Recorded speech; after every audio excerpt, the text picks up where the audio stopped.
प्रेम पत्र राधा स्वामी भाग पहला, वचन नंबर 10वां। सत्संगियों की रहनी का वर्णन। सवाल: राधा स्वामी मत के सत्संगी की रहनी क्या होनी चाहिए कि जिससे प्रीत और प्रति रोजमर्रा बढ़ती रहे और अभ्यास का भी रस मिलता रहे? जवाब: सत्संगी को चाहिए कि जब से राधा स्वामी मत का उपदेश लेवे, अपना खाना आहिस्ते आहिस्ते 4-6 महीने के अरसे में अंदाजन चौथाई, और जो ज्यादा शौकीन अभ्यासी है तो तिहाई कम करे, और संसारी लोगों से मेल इस कदर रखे कि जितना उसके व्यवहार की कार्रवाई के लिए जरूर है, और फिजूल बैठक और बातचीत उनके साथ न करे, और अपने रोजगार में किसी को धोखा न दे अपने फायदे के वास्ते, और न दूसरे का हक बेवाजिब लेवे, और काम अपना दृष्टि और होशियारी से करे। और जहां तक बन पड़े ऐसी बातचीत कि जिसमें बेमतलब और बेजरूरत किसी की निंदा या स्तुति करनी पड़े न करे, और जहां तक बने किसी से ईर्ष्या और विरोध और क्रोध न करे, और अपने फुर्सत के वक्त में सिवाय मामूली अभ्यास यानी भजन, सुमिरन और ध्यान के परमार्थी विचार या चिंतन करता रहे, या दुनिया के हाल पर नजर करके उससे अपने मन को समझौती देता रहे, और कुदरत का हाल और मालिक की कारीगरी हर तरह की देखकर उसकी महिमा मन में करता रहे। हर तरह के कहने में कुल रचना आसमान की और जमीन पर चारों खान की सब आ गई, और जब कोई सख्त वाकया या वारदात कुदरती सुनने में आवे, तब अपनी हालत की निरख परख करके होशियारी बढ़ावे और मालिक का शुक्राना करे कि ऐसी आफतों से बचाए रखा है। और नशे की चीज और मांस आहार से बिल्कुल परहेज करें, और मन में तरंगे बेफायदा और फिजूल दुनिया की चाह की न उठावे, और जो कोई संसारी चिंता या फिक्र या दुख मन में आवे तो उसका रूप न बन जावे। जहां तक बने विचार करके उस ख्याल को हटावे, और राधा स्वामी जाल की मौज का आसरा ले, और जो वह न हटे तो मुनासिब है कि उस वक्त प्रार्थना के साथ ध्यान या भजन में बैठ जावे, और उस रोज ज्यादा तवज्जो और होशियारी के साथ अभ्यास करके अपनी चिंता या दुख को राधा स्वामी के चरणों में अर्ज करे, पर जवाब न मांगे, और बाहर जो तदबीर या जतन दस्तूर के माफिक मुनासिब होवे वह उसके हटाने या दूर करने के वास्ते करे, पर फल उसका मौज के ऊपर छोड़ दे, और पहले ही से अपने मन में विचार करके सीधी और उल्टी मौज के साथ मुआफ़क़त करने को तैयार हो जावे। इससे ये फायदा होगा कि चिंता बार बार और ज्यादा नहीं सतावे, और जब सामान खुशी का मैसर आवे तब उसमें बहुत न हरखे और न फूले, क्योंकि इसमें सूरत फैलती है। उस वक्त ऐसा ख्याल करे कि जो अपने मन को संभाले रखेगा तो उसके अभ्यास में खलल न पड़ेगा, और नहीं तो मौत उसके मन को किसी न किसी तरह से उदास करके संभालेगी। ऐसा डर और ख्याल मन में रखकर अपनी संभाल करता रहे, और जब कभी तबीयत बीमार होवे या और तरह की तकलीफ होवे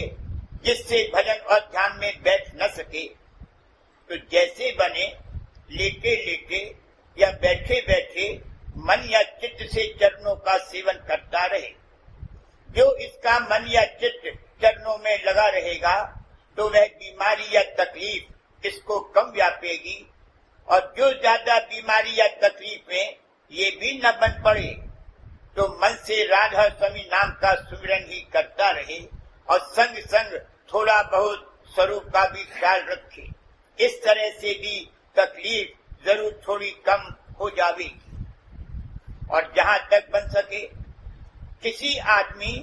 या जानवर या चीज में अपने चित्त का बंधन हद से ज्यादा न करे, क्योंकि ज्यादा बंधन में दुख सुख ज्यादा भोगना पड़ता है और अपना ख्याल भी बचा हुआ रहता है और भजन या ध्यान में कम सिमटता है। और हर एक के साथ जिनसे इसको काम पड़े, जहां तक मुमकिन होवे मुलायमियत या दीनता या प्यार के साथ बर्ताव करे। तो मुलायमियत तो उनके साथ जो अपने से छोटे हैं, जो बराबर के हैं उनके साथ प्यार, और जो बड़े हैं उनके साथ दीनता। और अपने मतलब के वास्ते किसी को न दुखावे, बल्कि जहां तक बन सके सुख पहुंचाना चाहिए। और जो कोई ऊंच नीच वचन कहे तो जहां तक मुनासिब होवे उसकी बर्दाश्त करे और किसी के साथ झगड़ा न पैदा करे। और जो अपना थोड़ा सा नुकसान भी होवे तो भी जहां तक मुनासिब होवे उसका सोच और ख्याल न करे और अपनी तबीयत को झगड़े बखेड़े और तकलीफ से बचाता रहे। मनसा बाचा कर्म ना सबको सुख पहुंचाए,